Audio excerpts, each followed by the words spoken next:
66,507 కోట్లు మేము ఇప్పటికల్లా, అంటే నేను మిగతాయి కాకుండా salaries, interest payments, Rythu Bharosa ఇయ్యలేదని మాట్లాడుతూ ఉన్నారు. రైతు భరోసాకు సంబంధించి 5,575 కోట్లు ఇప్పటికే రిలీజ్ చేశాము.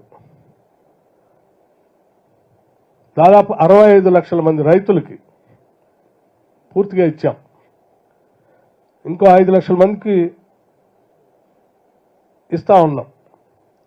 మీరు పెట్టుకున్న గడువు కంటే అతి తక్కువ గడువులోనే మేము మొత్తం రైతులందరికీ రైతు భరోసా, రైతు బంధు పేరు మీద ఇస్తా ఉన్నాం. మీరు 4 నెలలు, 5 నెలలు, 6 నెలలు పెండింగ్ పెట్టారు ఒక్కొక్క సీజన్కి.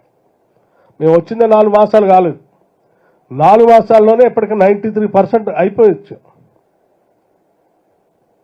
అట్లాగే మహాలక్ష్మి ఆర్టీసీకి మీ అందరికీ తెలిసిందే, ఒకప్పుడు ఆర్టీసీ అసలు నడుస్తుందా లేదా, మూసేస్తారా అమ్ముతారా అనేటువంటి పరిస్థితి నుంచి ఈరోజు మహాలక్ష్మి స్కీమ్ ద్వారా ఫ్రీ బస్ రైడ్ మహిళలకు ఇస్తూ ప్రతి నెల మేము కట్టినటువంటి డబ్బులు, గత ప్రభుత్వాలాగా స్కీమ్ అనౌన్స్ చేసి ఆయా కార్పొరేషన్స్ని వాడేటట్టు చేసి ప్రభుత్వాలు డబ్బులు కట్టకుండా ఉండే, చివరికి ఆ కార్పొరేషన్లన్నీ మూసేసే పరిస్థితి వచ్చింది.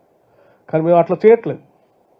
ప్రతి నెల ప్రతి టికెట్కి, మహిళ వాడిన ప్రతి టికెట్ని లెక్కగట్టి ప్రతి నెల డబ్బులు రిలీజ్ చేసుకుంటూ పోతా ఉన్నాం. అందులో భాగంగానే 1,125 కోట్లు ఇప్పటికీ రిలీజ్ చేసాం ఆర్టీసీ. అందుకే వాళ్ళ ఆర్టీసీ ఆపరేషనల్ ప్రాఫిట్స్లోకి వచ్చేసింది. అట్లాగే గృహజ్యోతి సంబంధించి 200 కోట్ల రూపాయలు ఇప్పటికే రిలీజ్ చేశాం, ఎప్పటికప్పుడు రిలీజ్ చేస్తూ ఉన్నాం. రాజీవ్ ఆరోగ్యశ్రీ 189 కోట్లు రిలీజ్ చేశాం. LPG subsidy under Mahalakshmi scheme మొదటి నెలకు సంబంధించి 80 కోట్లు రిలీజ్ చేశాం. మళ్ళీ ఇప్పుడు బిల్లు వచ్చింది మార్చి నెలది, దాన్ని కూడా రిలీజ్ చేయబోతున్నాం. పవర్ సబ్సిడీ ఏమంటే 1,147 కోట్ల రూపాయలు. పవర్ సబ్సిడీ అంటే అగ్రికల్చర్ పవర్ సబ్సిడీ, రైతులకు ఇచ్చేటువంటి పవర్ సబ్సిడీ. ఎక్కడ పెండింగ్ పెట్టలే మేము. అట్లాగే రైస్ సబ్సిడీ, పవర్ సబ్సిడీకి సంబంధించి 3,924 కోట్లు రిలీజ్ చేశాం.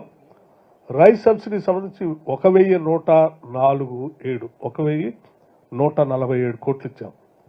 రైతు బీమా గురించి బాగా గొప్పలు చెప్తారు. రైతుల గురించి మేమే అసలు పుట్టాము. వీళ్ళు ఎప్పుడు రైతు బీమాకు సంబంధించి డబ్బులు కట్టలేదు గతంలో.